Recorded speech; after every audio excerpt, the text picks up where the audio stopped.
കോഴിക്കോട് പേരാമ്പ്രയിൽ വയോധികയുടെ മരണം കൊലപാതകം. മകനെ പേരാമ്പ്ര പോലീസ് അറസ്റ്റ് ചെയ്തു. കൂത്താളി പത്മാവതി ചികിത്സയിലിരിക്കെ കഴിഞ്ഞ ദിവസമാണ് മരിച്ചത്. മകൻ ലിനീഷിന്റെ മർദ്ദനമേറ്റാണ് പത്മാവതിക്ക് പരിക്കേറ്റതെന്ന് പോലീസ് പറഞ്ഞു.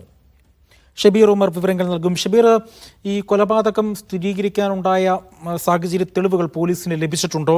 എന്താണ് വിവരം? ഈ കഴിഞ്ഞ 5-ാം തീയതിയാണ് കോഴിക്കോട് പേരാമ്പ്ര കൂത്താളി സ്വദേശിയായിട്ടുള്ള പത്മാവതി അമ്മ കോഴിക്കോട്ടെ സ്വകാര്യ ആശുപത്രിയിൽ ചികിത്സയിലിരിക്കെ മരിച്ചത്. മകൻ ലിനീഷാണ് പത്മാവതി അമ്മയെ ആശുപത്രിയിൽ പ്രവേശിപ്പിക്കുന്നത്. വീണ് പരിക്കേറ്റു എന്നാണ് ലിനീഷ് ആശുപത്രി അധികൃതരെ അറിയിച്ചിരുന്നത്. തുടർന്ന് മരണത്തിന് ശേഷം പോസ്റ്റ്മോർട്ടത്തിലാണ് ഇത് വീണ് പരിക്കേറ്റതല്ല, മർദ്ദനത്തിലുണ്ടായ പരിക്കുകളാണ് എന്ന് പോലീസ് കണ്ടെത്തുന്നത്.